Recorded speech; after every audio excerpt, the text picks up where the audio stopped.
Macam GM Kelang sendiri, adakah you all tahu kenapa pasti akan perubahan-perubahan ini dan apakah perubahan untuk tahun ni?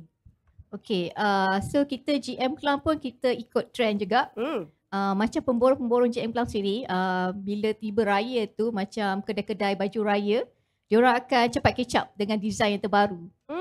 So sebenarnya berapa kerap perubahan ni fashion tu? Dia ikut trend semasa lah. Kalau tiba-tiba viral dekat TikTok tu, ada lah juga kat GM Kelang tu. Okay.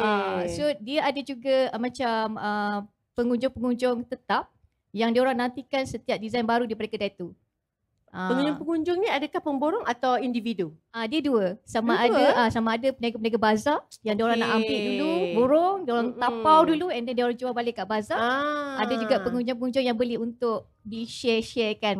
Maknanya dekat JM Plus sekarang ni kalau beli borong pun tak semestinya kita kena beli lebih daripada 20, 30. Sekarang atas 3 pun dah dapat harga borong.